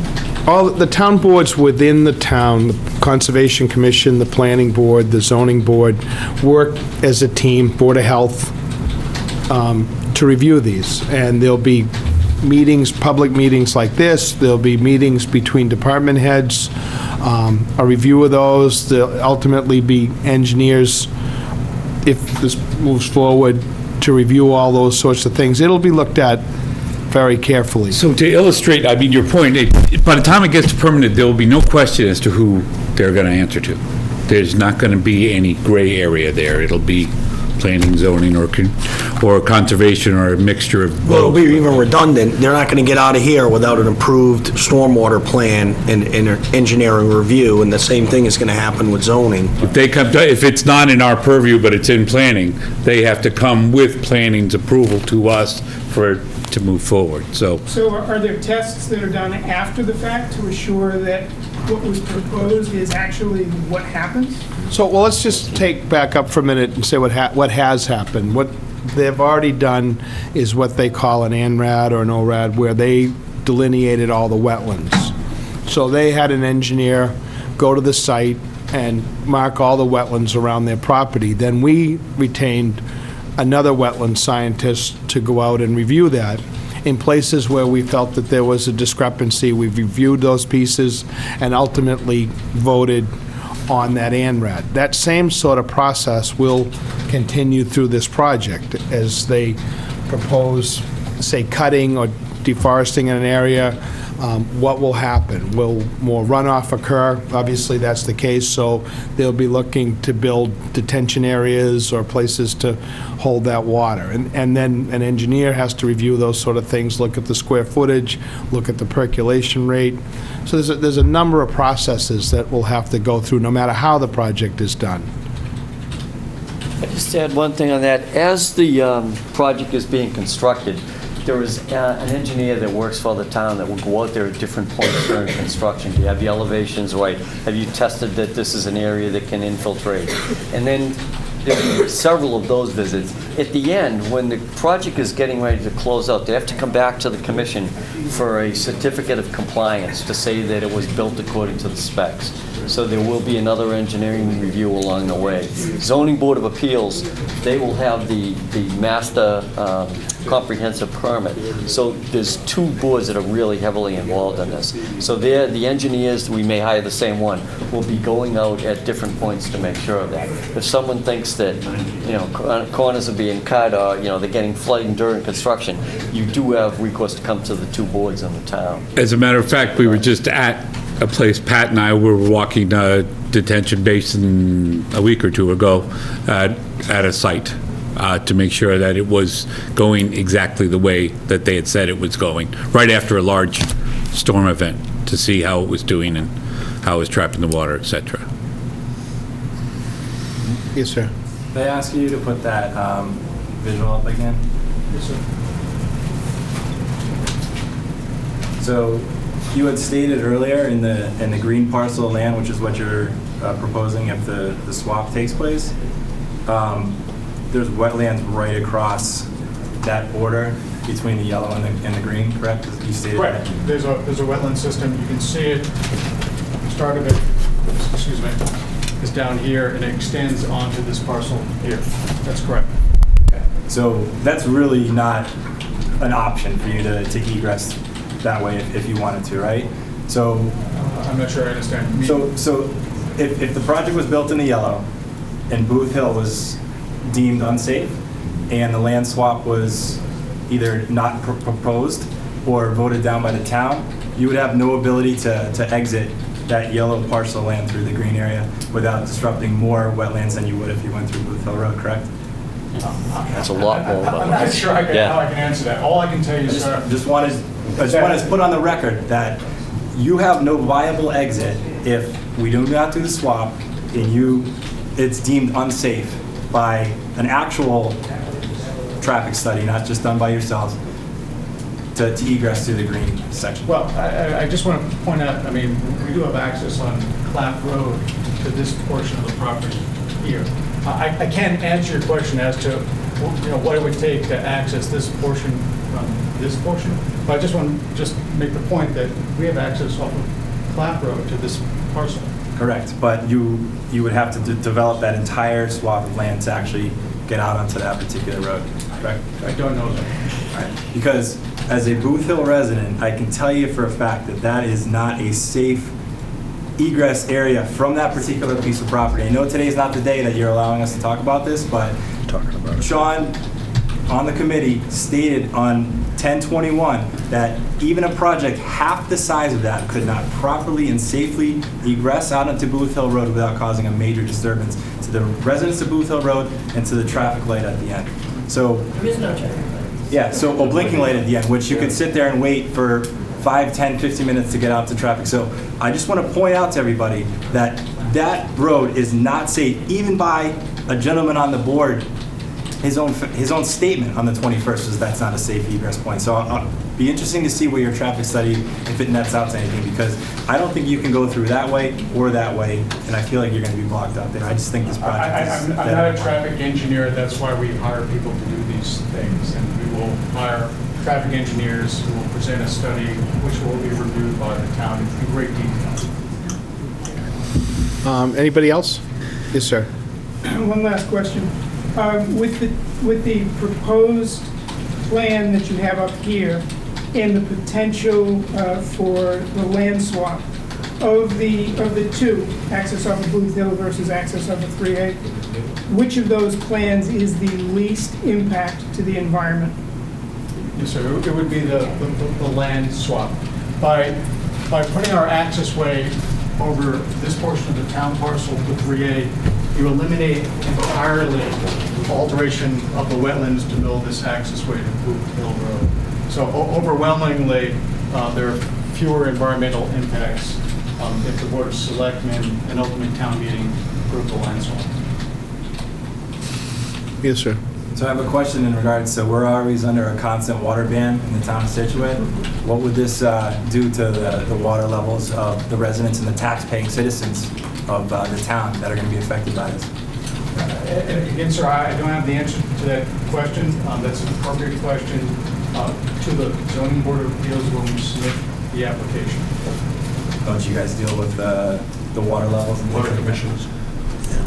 Well, Water commissioners. as a water committee, we do deal with some of the water runoff from the reservoir, and we're always encouraging water conservation, but we do restrict the use of the water. This is not located within the town's water protection resource district, and there are no tributaries that feed into any of the town public water supply. And so it's not regulated that way under zoning. I should note that, and people should be aware of this, that under a 40B project, zoning requirements are relaxed. And in fact, the local regulatory requirements are relaxed to encourage projects like this. And so we're obviously, we will go through the complete process with the town and comply, and try to comply with the town's requirements. But these projects are ultimately approved because they're 40B projects to promote affordable. Yes, sir. Jane Bergen, Booth Hill Road, number 45. So if the Board of Selectmen do in fact protest the people, the residents of the community, and the residents voted down the land swap, and then the developer is left, it would appear with one option, the Booth Hill Road entrance and exit. And if that is deemed to be unsafe or not sufficient for the size of the development, what option does the developer have? Is there a law that allows the developer to overrule the voters of Scituate to force the alternate route through the town forest? Is there... No, sir. We can't compel the citizens of the town to approve this. And what if the study proves that the Booth Hill Road entrance is not consistent with that intersection, can't be made a usable exit for that project? With the end of the project, is the project die then, or do you have any other recourse to force the town of Scituate to do something that the residents don't want to do? So just to be clear, we can't force the citizens of the town to do anything. It's their judgment whether they think it's appropriate to vote in favor of land swap. Regarding future eventualities, I don't know how to answer your question. I don't have enough information as to what options may be available. All that I can tell you is that we consulted with traffic professionals as part of our due diligence to go forward with this project, which, as you can imagine, is quite an investment in consulting services and the town's time. And we're confident that access way is appropriate. I'm sure you know that I would imagine the vast majority of the Scituate residents are opposed to this development. In fact, I can only guess as to who would support this development. And trading this, land on the bottom of your map, this green land for developing sports fields. The town of Scituate can buy any land it wants to develop sport fields where it wants. So it's like, dangling some mirrors and trying to bribe the folks to say we get the sports fields and you give us this access through the forest. So I don't know why the people would support that, granting that access through the forest. Wouldn't the mass housing piece come in, the traffic piece would come into the mass housing applicability to 40B, right, initially? As part of the application? Yes. For the letter of Yes. eligibility? Yes. I don't think a traffic study is Okay. required for a letter of eligibility. I'd have to review the Okay. application. Mass Housing recently changed their form. It's much different than it has been in the past. And so, Mass Housing is trying to feel out the new application form. There's no question as part of the comprehensive permit application Yeah. to the ZBA. But not the that's initial eligibility? And again, I'd have to double check Yeah. the application. Okay. Right, Peter Farrelly, Booth Hill Road. Your retention ponds or whatever, are they total retention or only retain it for a short fall? We don't know, sir. We haven't designed the stormwater management system for the project. We will have to do that at the appropriate time. As I mentioned, this is a conceptual plan to give the citizens a sense of what we're considering, what's been presented to mass housing, but this needs to be engineered. And what you see here for stormwater BMPs may change in location, size, design. But the retention ponds don't come under the conservation? No, sir. As we said, and there's no confusion. The Conservation Commission, as part of their review of the project under the State Wetlands Protection Act, is going to consider stormwater. Similarly, the ZBA is going to consider stormwater. All I was suggesting is that they may hire the same consultant to review it, so we don't have two town consultants reviewing the same project. They'll probably share resources to do that. But this board will review the stormwater, and the ZBA will also review the stormwater.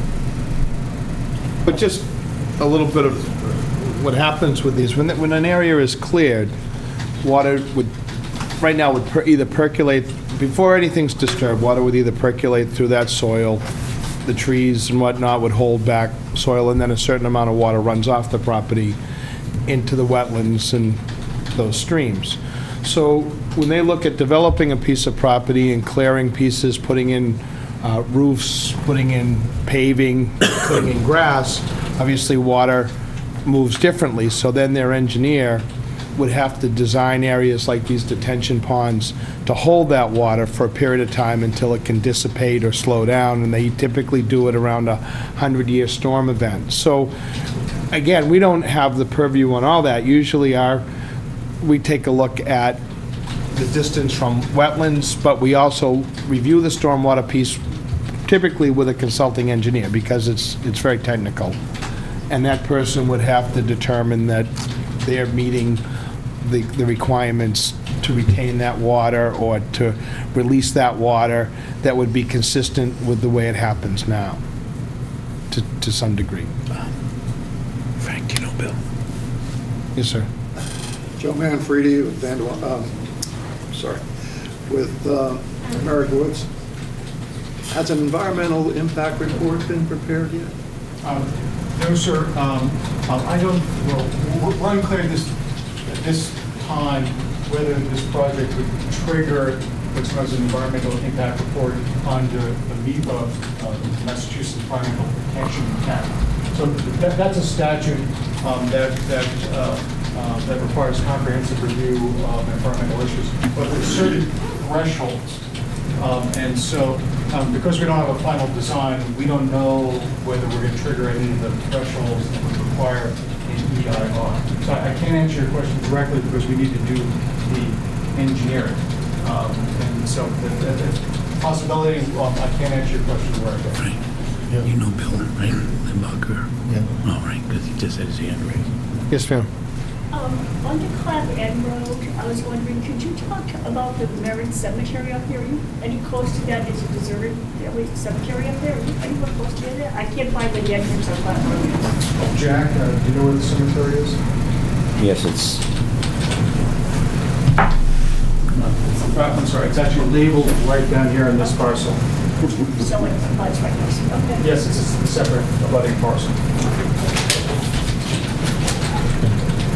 Any questions, Bill? Just a quick question. I recognize I could get the answer tomorrow, but I want to thank on the answer. I guess I'm concerned as to what the construction phasing would be to do, given the fact that you've got a pretty good footprint all over your site. Just wondered whether you thought through that, or Jack's thought through that. I can't answer that yet, Mr. Lindbacher. I don't think we've gotten to that phase of considering the project. Looking at it, given the infrastructure and the septic and that you're, in the basements you're going to be putting in, you're going to pretty much have to clean everything out beforehand, before you start before you start constructing the building. I don't know whether, and I'm not suggesting that you're not correct, I don't know the answer to your question. Yes, sir. Tim Toohey, Forest Line. If the land swap does go through, what would the configuration be if you tied into 3A? It looks to me like what you've done is you tried to buffer as many of the houses as you can, taking the major buildings away from the houses and putting them to the center of the development. So if you developed it so that the exit was onto 3A, how would the configuration of the buildings change? I don't know the answer to that question, sir. We've configured the buildings with the access that we have. I don't know whether it would change or not. It's a different design, obviously, if the land swap is approved. Yes, ma'am. Kristen Kropp, I live in Barrett Woods. I have a question. Where, if a land swap hypothetically were to go through, how far between the entrance to Barrett Woods and your proposed entranceway? How many feet would there be?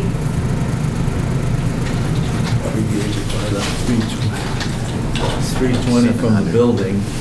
It's got to be, yeah, 700. Again, I don't have a scale, so please don't quote me directly. Approximately 700 feet away. And then if I may ask one more time, from that to man lot, how many feet?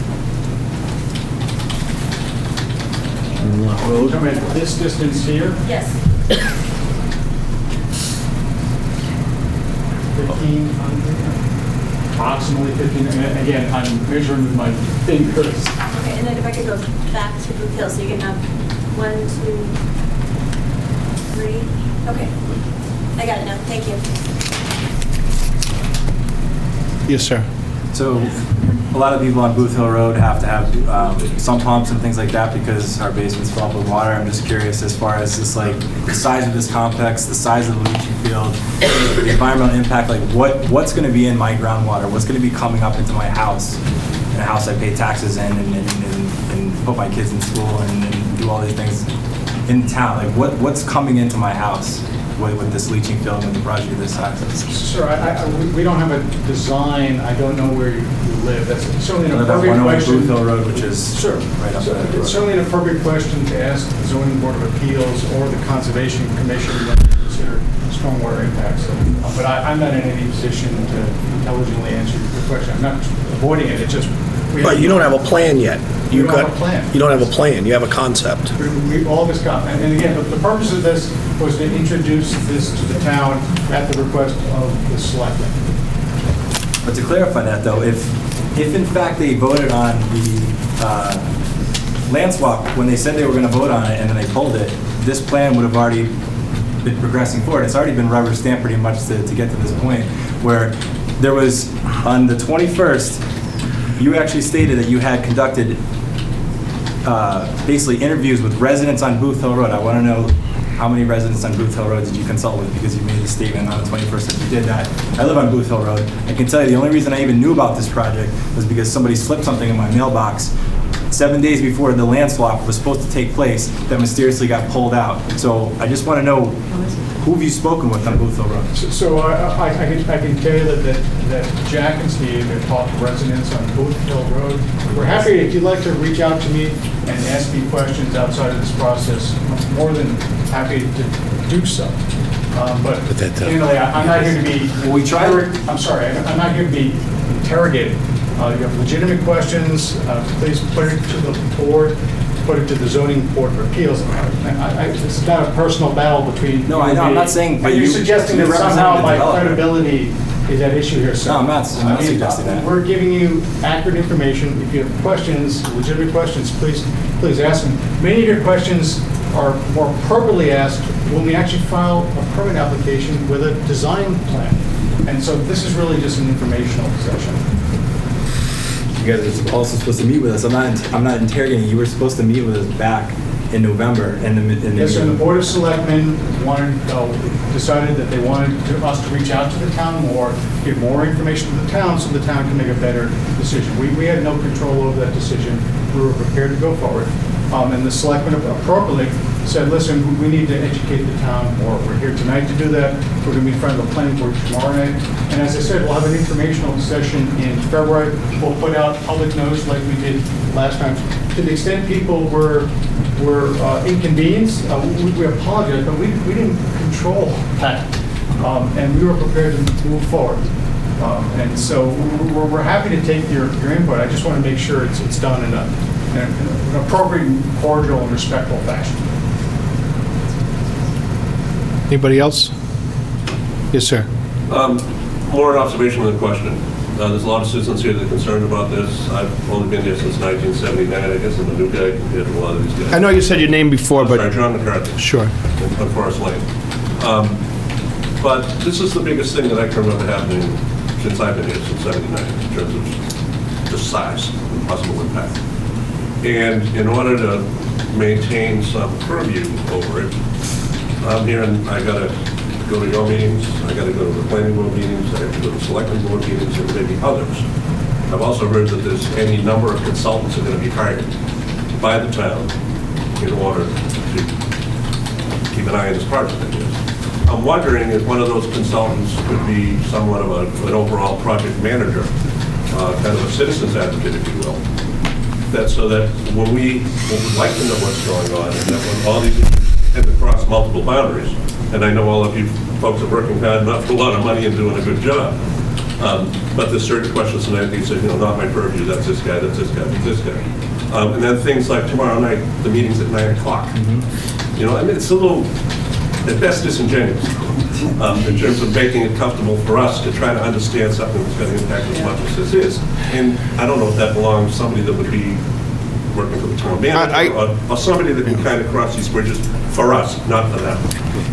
You're not the first person to have expressed frustration in that. Unfortunately, there's different entities that review different aspects of the project. Whether it's the Board of Health looking at the septic or whatever, and they all meet at different times. They're all volunteers or volunteers with their agent.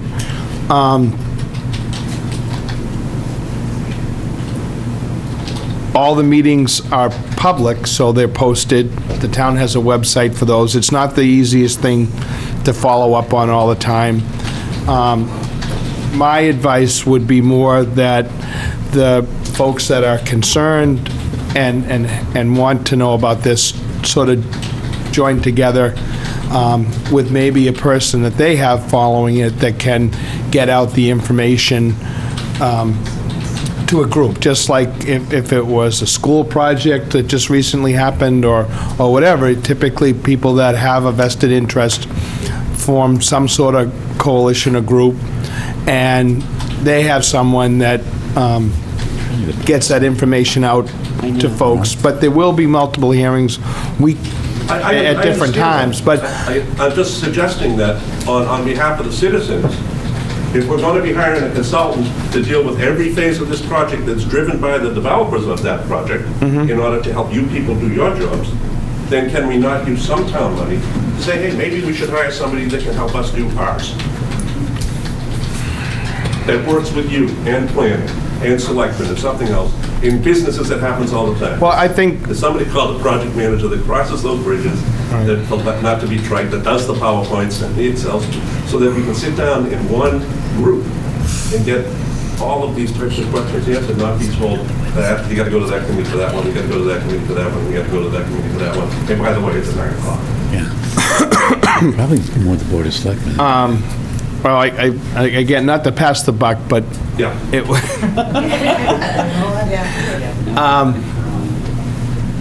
it's something certainly that you could ask the Board of Selectmen to hire a person. We don't have the funds to do that. The Conservation Commission, we request from the applicant for them to pay for engineers. I'm just asking you to raise the like question. that. Sure. That's kind of fun. Okay. Can you, as chairman, raise that question? Sure. I think it's it depends on being able to notify the residents that meetings are coming up. You know, the last time we got them through the mail, went on the internet the day of the meeting, and then they canceled. And I would say this about the meeting tonight. It's an informational meeting. We didn't have much information.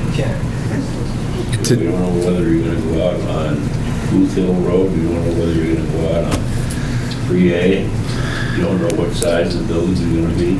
This is an informal meeting, and they haven't drawn up the plans because they don't know what we're going to do with 3A and what the town's going to do. So, I mean, it's not... 3A? I'm sorry? What did you say? We don't know what the access is going to be onto the project and if the 3A proposal is going to move forward with the town. So they can't, that means it's impossible to have definitive. I understand what you presented tonight, but maybe it's premature. Maybe we have to get further into it to see it. But I think, there's a lot of questions. It is. This is a courtesy, what they did tonight. They actually didn't have to do this and come Say out. again? This is a courtesy to show you what they already have. This is the job of the board. Right, they didn't have to do this tonight. They don't need to have an informational meeting. Yeah. Don't tell me what it is. Excuse me, if we were having a hearing, when we had the ANRAD hearings, the hearings what delineated the wetlands, folks were notified by mail, by newspaper. So just, but please hear. We didn't get that notice. I don't care what happened to them. Well. But it isn't a hearing. If there was a hearing, like a notice of intent for a wetlands crossing, people that are within a certain distance would have to be notified. That's the law. And they have to give that information to us. In an informal hearing, it's advertised in a way to get this information out to as much folks as possible, but there's no obligatory process for these folks to do it, other than to notify. I'm not saying these folks, I'm saying you. It's your hearing. You want people here.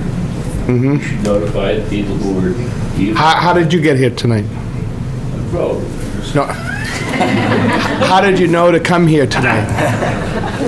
Somebody told me. Okay. Question, Shane That's Bergen. exactly true, though. Somebody told me. Okay. I didn't get anything in the mail or... Right. Yes, sir. Shane Bergen, Booth Hill Road again. Question to the attorney for the developer. If the project hits some unforeseen roadblocks with the size of the project, if it's deemed to be too large for the environment or social reasons for this town, has the developer got a backup plan for a smaller project of low-income rental units, or has the developer got a project for a more balanced mixed development, which would have a combination of low-income units and owned units, privately owned houses, larger sizes? This is a very one-sided project, all low-income rental units, which is not consistent with the nature of the town as we know it. So it's a big deviation from the development of the town to date in its history. So I just wonder, did the developer look at that possibility of having a more mixed and balanced development? So there seems to be some misconception regarding affordable housing projects. I know that you stated that everyone's against in town. I don't necessarily think that's accurate. This is a rental project as opposed to an owned project, because that's what's needed in the marketplace. That's what's consistent with the town's own economic development study. So that's the marketing need that's been identified by the town going forward. Only a percentage of them are affordable. The rest are market rate units. I know that Mr. Fitzgerald is concerned about Section 8 housing, that's subsidized housing. Like everybody else. The majority of these units are market rate units. This is going to be a high-end product. If they don't rent 2 years, it'll be low rent. But you know what, let's just do this I appreciate people are emotional about this, but I think in fairness, let them answer and have a question. So I think there's a misconception, because it's a 40B project, a portion of it is affordable, but the majority of it, the vast majority of it, is market rate. And again, I mean, it is getting late this evening. We seem to be getting a little bit off of conservation topics. We're going to be in front of the planning board doing the same presentation. Everyone is more than welcome, but it's going to be the same presentation tomorrow night. And we'll have the same presentation at our informational session for the general public. Forever, I know there's a concern to come to every night. We don't choose when we get on the agendas for these boards. We're told, we ask for a spot, and then we're told, well, we can squeeze you in at 9 o'clock. I'm sorry for the inconvenience. I don't necessarily like to be doing presentations at 9 and 9:30 at night either. That's the only time that the planning board could squeeze us in, because they've got a full agenda. And as Mr. Smith said, I mean, we have no obligation to do this. We think it's a good idea. The selectmen think it's a good idea. We're more than happy to do it. Next time, make it another board first. And again, we unfortunately or fortunately, the Conservation Commission has the first availability to hear us, so. I'm just going to do a couple more, and it is almost 9, and we still have a few folks on, so let's try to, I haven't heard from you, ma'am. Nancy Duggan, Quillman Drive. What percentage of it is the units are 40 bid? I think it has to be 10, right? 10. 10% would be affordable, so 90% of market rate is. Yes, sir.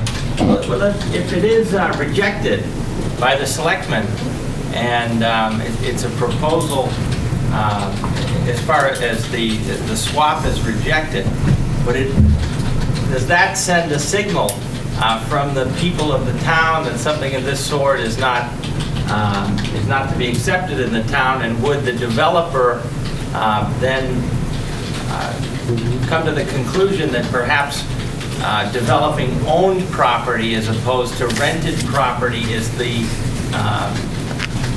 probably the goal of the town? And would the developer embrace that fact of more of an owned property rather than a rental property? Conservation. I appreciate what you're saying, but I think that's not, we've already dealt. Well, I mean, my purpose, of course, is to conserve this whole land. I don't want this to happen. I'm a big Teddy Roosevelt fan, and my purpose here is to stop the development altogether at all means necessary. And I think it is a relevant question to the issue of conservation, because I want to conserve this land, and this is critical. This is an issue of absolute critical importance. We have to save our town forest. That's the bottom line here, folks. And I have to use this meeting as an opportunity to just express that, and just indulge me for that opportunity. I apologize, but I think it's critical that we do that. Okay, Again, I just want to make clear, we're not doing anything that impacts the town forest. None of this proposal involves the town forest. This property is... The whole property. I would not... Excuse me, the property that they're proposing to develop is not the town forest. It's beside the town forest, but it's not the town forest. The town forest in the true sense that the town forest is owned by the town of Scituate. Yes, sir. Okay. Not to say that a development beside it won't impact it, because it can, but... Frank, I was wondering if I could make a comment in response to Mr. McCarthy's request, which we have another large project going on in the town down off Hatherley Road, Toll Brothers project. Same thing come up there about how do you keep track of all the different meetings going on. For this one, you probably won't have to think much about the planning board. It's going to be out of their hands. It's going to be zoning board and conservation for the most part. Board of Health is going to be time limited. They'll be looking at soils. Selectmen, there'll be an agenda, every once in a while it'll be on there. But they talked about getting stuff onto the website, maybe having a section on the town website that people could check so they could keep up with the Toll Brothers meetings. There were several Toll Brothers meetings, and I think we're trying to keep people in the loop, but maybe we can beef up the information that goes out online. For any of the hearings, you'll be getting a notification from us if you're within 100 feet of any part of the parcel. And Zoning Board of Appeals, I don't know what their distance is, but direct abutters will hear about hearings. And we put everything in the newspaper, any type of hearing goes into the newspaper. I appreciate that. Thank you. But we should work on the website so that there's a section. I think there's going to be a Toll Brothers page. Maybe there could be a page It on... might be just me, but every selectman announcement I get that says, here's the agenda, there's a PDF attached, I click on it, it doesn't open the door. We're not the IT guys. We don't, yeah, we don't... I have the same problem. Yeah, Yeah, it just doesn't open. we don't want that. The intention is there. But that's a great idea. Thank you. Yeah. Find out more about that. Yes, sir. Just have one final question about, so tomorrow's meeting is the same presentation, but to the planning board. So will I be able to ask the impact on the school system? Because we just voted for a $75 million middle school to relieve pressure on the 4 elementary schools that the superintendent stated that we're all overcrowded, and we're going to fill them up again with non-tax-paying citizens in our school system. So I'm just curious, can I bring that up tomorrow, or like when am I able to bring that up? The chairman of the planning board's right at the doorway. You want to bring it up tomorrow, bring it up tomorrow. Some questions we're allowed to ask. So, in looking at a little bit of continuity, though, we do have the chairperson of the planning board here this evening, and so we do try to make sure that at least there's continuity and some. I think I'm coming down with a cold.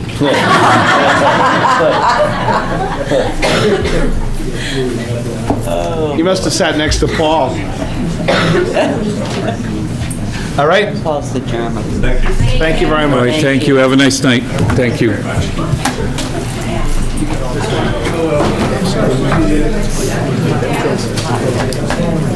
You know, what I wanted to say was, just so you guys, the public knows, Frank's got one in his backyard. Carol's got one in her backyard. I've got one in my backyard. You're not alone. Like, it's just you. I know you appreciate it.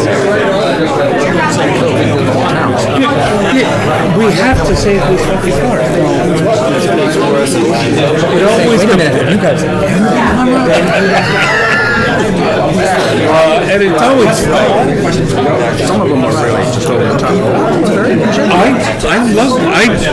I thought your point was great. I love that idea. You know, of having a central liaison. I thought that was probably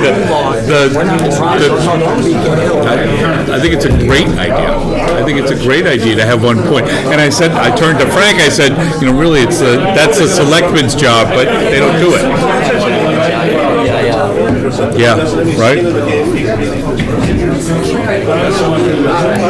But one of the things I wanted to say is, I've got one going in my backyard on a different project. He's got one in his yard. She's got one in her yard. So we're all dealing with it, the same thing. Oh yeah, absolutely. Pat has already brought it up. So yeah. No, I thought that was a good idea. One of the better positives, oriented type thing.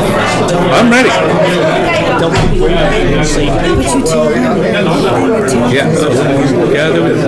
People get angry. Yeah. We see him a lot. He's a pretty good guy. He's a pretty stand-up guy. Yeah. It's not a fun thing by any stretch. The Toll Brothers thing is right in my backyard, and I'm not happy about it, but I'm going to do what I can.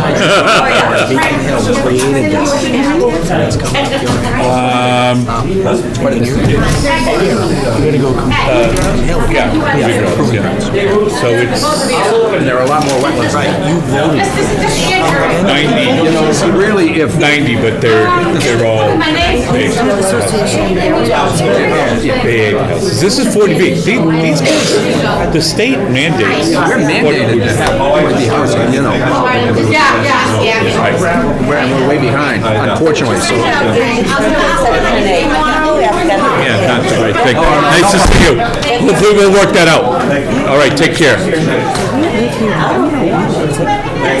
Well, that's what I said to him. I said, we all have to deal with this shit. Good luck tomorrow, Bill. Good luck. Tomorrow. Take a nap tomorrow afternoon. I'm just concerned about all the raw meat you get thrown in. Take a nap. Good luck. Good to see you, Bill. That's what I was going to tell you. Planning's out of this whole thing. Oh, it's zoning. Yeah. Right, okay. It's the same type of review, but Yeah, Oh, definitely, I know.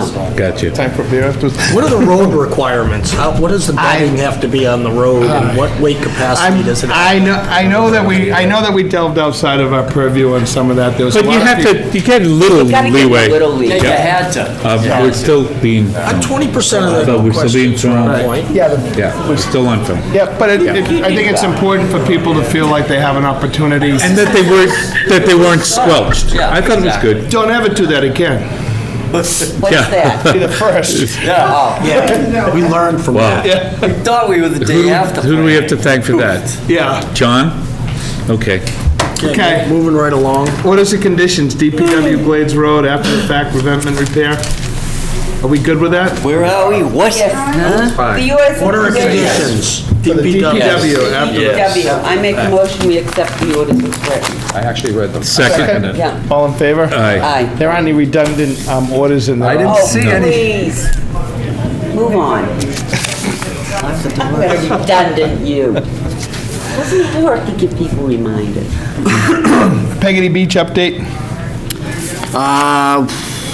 Plymouth County Mosquito Control is going to help us with the ditching if it gets clogged up this Okay. winter with the storm How did you, overwash. how did you do there after you went over? It was cold. It was really cold. But No, besides yeah. being inconvenienced, how did it We go? walked the area where it washes over, and we showed them what was done last year with the ditching, and they said, yeah, that does seem extreme. So they're going to come out if we call them. As soon as there's a storm, we call them, they'll come out. They didn't have any coffee and donuts for you on that site, huh? Yeah, no. Yeah. And we're going to keep Russ in his truck somewhere else, in his plow, so. Stockbridge, we're pretty much set to go back to DEP and have them review our appeal of their amendment. I think they're going to go along with our appeal because we've worked out some changes on the site. We've moved the septic system, we've moved some of the stormwater, so I think DEP is going to say, we'll accept your appeal and we'll amend it Is that the as one that goes the back new to the- stormwater goes through. John Chessier did a really good job on this. Yeah, with the Okay. So that, John's final comments were to me today, so I should have that done tomorrow, Friday. Great. Bull Rush Farm, this was the, Some clearing? yes, we've spoken to them, we haven't got the letter, I have a draft letter that, I don't have it here. I have a draft letter, and this guy said, oh yeah, come on, I'll meet with you, come on out whenever. So I need to set up a day that's good for people. This is down by where, is it Tilden meets Gannett? No, Hollitt Street. Hollitt. Gannett. Gannett, okay. It's a little dirt road with like 4 homes on it, and it goes towards the Gulf. Yeah, we Who's the went, guy with the Yes. orange tractor? Yeah. yeah. Right. So whenever is convenient, we can go out. I'll call him tomorrow, and I'll Right. get a few times, and, He's willing to work with us. yeah. Good, great. Yeah. Okay. DEP on site? Oh, this is with the Inner Harbor Road. The date is set for February 3rd at 3. Greg DeCesa's coming out from DEP. No, I thought it was the 5th. February 5th. What did I say, February 5th 3rd? at 3. Yeah. It's a February 5. 3rd at 5. 3 o'clock, yeah, well, I reverse. promised the gal doing the taping that would be out of here in 15 minutes. Talk as quick as I can. Monticello, they, I believe, are going to appeal, and they don't know how many days they have, so I've asked DEP, when does the clock start on them, but Okay. they'll appeal. Mr. Moskowitz, there's been some back and forth. We can't have any discussion tonight. They asked for continuance till the next meeting. Yeah. I sent out, we sent it into DEP, asked for their advice. They kind of said, why don't you guys handle it? And we have 3 options. I've given them to Mr. Moskowitz. He's not thrilled about any of the options, but we'll have to go back and forth with emails and What stuff. this options week. did you give him?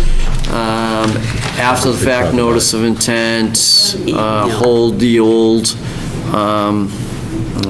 enforcement order in place, and go through town council and have attorneys bring it to the court system. So, anyways. He's not thrilled. Glades Marsh, a few of us went out to that site. It seems like they really want to work with us, and we're kind of combining the cleaning up and restoration of the original work with a plan for the future this is a tough spot. Stuff washes into this marsh all the time, so We had people from Army Corps of Engineers and Mosquito County Control, and I think this one will work out. Yeah. I get the feeling that everybody wanted to work on this. Boy, that was cold out there. It was cold. Ooh. It's the first hearing, enforcement hearing, that when we went there, they invited us in and gave us coffee and donuts. We're both. That's because you guys just aren't used to all the crazy wind like we deal with on a daily basis. That's why I wasn't freezing. Like Pat said, they're very cooperative, they'd like to get this problem solved, and Yeah. certainly we had enough people between Yeah. Mosquito, the state, Army Corps. Yeah. But everybody sees the issue, and I think Right. that we're gonna figure out Yeah. a amicable. And they're gonna hire Martha, which is the person we suggested, so that works out well.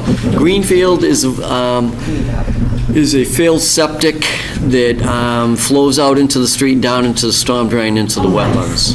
So, yeah, it's Board of Health, but it's flowing into the wetlands. It goes into the wetlands. So, Then it's okay. If it goes into the wetlands, it's okay? yes. No, it's a violation. Luckily, it's been. What are we now, 7 minutes? Yeah. Oh, man. All right, 5, say 5. Toll Brothers, Is it moving? what is the update on this one? Got sewer, got water. Oh, yes, last night, they had a meeting with the selectmen, and it looks like they've heard from the water department, are satisfied they can supply water, and have heard from sewer that there's enough capacity there. But if it turns out, as this goes along, there isn't, then they have to help solve the problem. They're gonna have to either help with wells or help with expanding capacity at the septic. So Samantha Woods from North South River Watershed, they monitor the flows of the treatment plant, and when they looked at the numbers, they said, you know, it looks like this project could go forward. But if all of these are coming online at the same time, you know, this one we just heard and that one, it's gonna be... These guys won't be on sewer, but they Right. but they'll be using water. Right, you're right, no, it's super, so, we'll see what happens on that. So Toll Brothers is sewer or septic? They're on Sewer. sewer. They're gonna be sewer. Ayer Gardner Road, we heard from Elizabeth Coolaharis today, just as we were walking in here. And she interpreted the letter from the property owner's attorney as a willingness to work with the town. Really? But she didn't realize it was only the willingness to work on the pipe that DPW put in on the property. They're not willing to work with us on this, so I have to get back to her tomorrow and I'll have a conversation with her. Good job. So, okay, 271 Central Ave, we sent the letter, we have a new address to a new owner, which is the son, and we think that's gonna be the right address for the son. It's in West Roxbury. So the same letter that has gone out twice to different people will now go out to him. I have a question about enforcement, and this would apply to everyone. Isn't the town's, the homeowner's obligation to provide the most current address? And if they choose to move or change it and they don't give that information, aren't they still held accountable for the enforcement? Because Well, they have to didn't- pay the tax bill regardless Right. of what they do. Right. Exactly. I Right. mean, they have to pay a tax bill. Right. I think it might be a little different with enforcement. Yeah, I mean, we have to find them, but you know, you had another point about, on enforcement with Duffy, and I forget what it was. The dumpster and the... Yeah, over a Neil. month. The dumpster and the construction department. Right. And that, they could be assessed a $25 fine per daily, Right, again, based on the address that I would say was on your right, so... field card? Yeah, I'll send an email to Neil tomorrow. I got that from you today. I think that's the good way to go, just to push these zoning enforcement people on that, so. Because that'll all wash into the river. Well, it is. I mean, I'll tell you very frankly, I was out walking my dog, and going down there, I had a trash bag, and I picked up quite a few things that I believe probably were on the property, but I wasn't going to trespass on the property to return it, so therefore, I felt all I could do was throw it away. Right, if you like being on the commission, don't trespass on the property. That's right. That's it. That's right. But it was in the marsh, and it didn't belong there, so. All right, so I'll start with Neil tomorrow, and then we'll mail the letter to the son who purchased the property. Sternly worded letters. Yeah. Yeah, there's a draft letter to Peggotty Beach Road.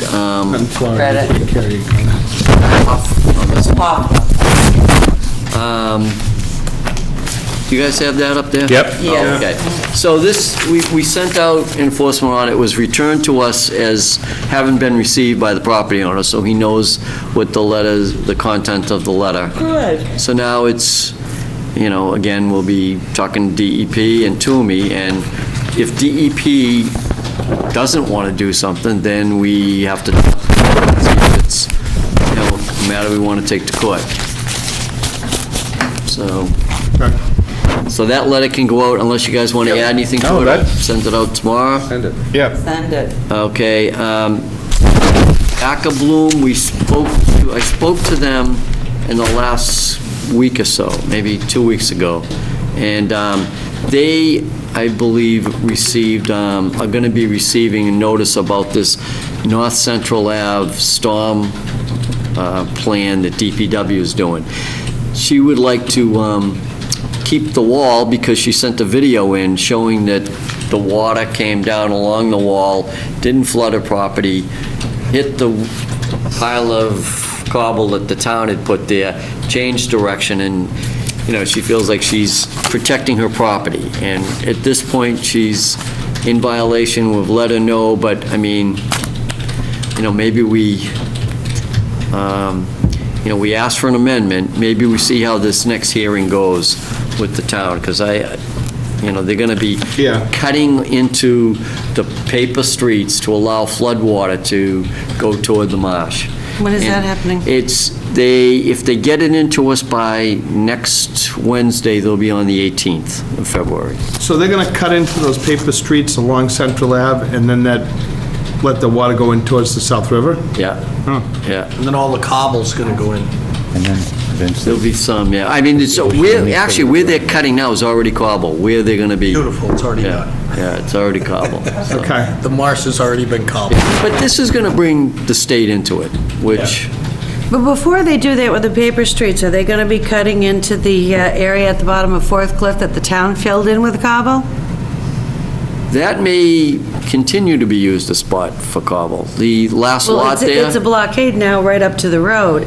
Are they going to push it out and put it at the bottom of Fourth Cliff so they were talking about nourishes the beach? Flattening it out, bringing stuff out there. I don't know if they're going to take a right onto the beach and spread it, but they are going to put more up there. One more question. So if the town's going to go to the trouble of plowing the paper streets to clear it, what about the houses that have 30-foot piles of cobble that block the water from going into the paper street? Yeah, they're not going to plow it. They're going to take a backhoe and do a drainage kind of ditch so that the water will flow in. They're not really plowing it, though, the cobble, on the paper streets. No. The answer is, I bet they're not touching the other stuff, the big berms that were piled. The current policy of the town is to not touch. Okay, so here's the road, here's the paper street. So if they're going to plow into there, what it's going to do, it's going to undermine the road, based on what you're telling me. We have the finest of engineers looking at this. We'll see what happens. And this will all be at our hearing. These are great questions for the hearing. Okay, well, these are just kind of questions a lot of the people on Humrock are looking for answers Right, for. and they'll all be getting about a notification, so it's a notice of intent. It's not just Did I a... submit all the Post-its I get on my door? These are the same questions that... Because these are the same Yeah, questions right. people ask, and this is the questions that I ask. Code A on Atlantic Ave. They requested a continuance to the next meeting. Paul Marabito couldn't make it tonight. They're going to come in with a notice of intent. Okay. And we talked about maybe the first step is restoration of much of this dune area before any kind of project gets approved, and what kind of project can we approve? It's, it started out, maybe there could be some parking spots on the cobble, maybe, and then now with a notice, it may be more than that, so it's up to us to look into it. This is one that'll take a lot of, looking into what DEP says and what... So when you say Central Ave, are you talking about the property that is next to that greenhouse? You're talking about the Yes. Central Ave lot they bought from Russell Clark? No, the greenhouse. Yeah. He did say in the last line that they would be addressing that as well. In his letter today. Yes, yeah. Trowbridge. This is the house we went out to, and this was the person who, near your neighborhood, and Penny and I went out there, and there's a lobsterman, and there's all lobster pots in the yard. It had been tree. There's no cutting in the wetland, but it's right up to the wetland. It's all buffer. We told him you're not allowed to cut in the buffer, you gotta leave it uncut. And we said, you're gonna need to get the wetland delineated and have some restoration and a brush pile. And he agreed to it, and we said, let's do it in the spring. You know, right now, it doesn't make... Very nice about it. Yeah, He's gonna no do that. idea that there was anything, it was like a jungle, and he was cutting. Well, there was and a then- shed hidden Yeah. in there. Okay, 147, 149, Jericho. This was we got an anonymous report about a pile of hot compact material that was being spread, and by the time we get out there, the piles had already been spread, and it looked like it was on top of old piles, but I had no way of knowing where the original amount was, so we called the owner, and he lives out of state. He said he'd take a look, and he came down and he said, they went too far, we're going to pull it out, I'd like you to come out and meet me on site. So that meeting can come up. He is going to pull some out, but it wasn't asphalt material, it wasn't ground asphalt or anything, it was material we would have allowed, but it's a little bit too far. It's right across from Malone's house, down that way. And then North River Marine, I haven't been out there. This was a project where the work they did was a bit different from what was approved. It's been done for a while. It's been done for 10 years or something, so maybe more. So they didn't get any closer to the buffer area, it's just the project changed. So we have an old set of plans and we have a new set of plans. South River? Right at the bridge. Right at the bridge. Right at the North River. 3A bridge. Oh, okay. So they've sold That's just that. sold, yeah, right. So this guy's trying to clean up his final certificate. Okay. So they'll be on for the next meeting. Okay. That's it, right? Rosemary? Could I just ask, the hearings about the northern end of Hemlock, are they public? Oh, yeah. Oh, I mean, everybody will be notified who's in a butter, and it'll be in the newspaper. Which paper? You might be Patriot Ledger. Patriot Ledger. If you're one house beyond the direct abutter, I mean, everybody around you will know, and everybody's welcome to come. It'll be You here. don't know the dates then? No, it hasn't been filed with us yet. We're thinking it could be the 18th. Won't be before the 18th of February. My other question, you mentioned that they intend to dig ditches in the paper streets. Is that a given, or is that part of the hearing? Well, his proposal is to only do it as much as needed, so right beyond Duffy's, they thought that that was the key point to do a channel, a ditch. And if that doesn't do it, then it would be the one between Duffy and the next neighbor, and then if that doesn't do it, there's one down getting toward your direction. But if it's, Okay, and if it needs to change, I mean, this can all change during the hearing, or it could be approved or denied or appealed. I mean, it's just bringing it into a public discussion. So, and I think we Motion need... to adjourn? No, wait a minute. What? No. Yeah, wait a minute. I make Okay. a motion to accept the minutes of January 7th as written. Second? All in favor? Aye. I think a couple of people need to think about it. We're going to need to get to work on some of the conservation restrictions on the open space we've acquired. There's a workshop in March. I'll give the information to Carol. We can talk about who'd like to do this. It's just a matter of pushing this thing along, getting it done, and finding a couple of people that want to spend some time and harass the attorney and whoever else needs to. I'm good at harassing people, let me know. What I do. Down and do it. Sounds good. What I do. Okay, now I'll take a motion. Motion to adjourn? Second. All in favor? Aye. Thank you, ma'am, for your...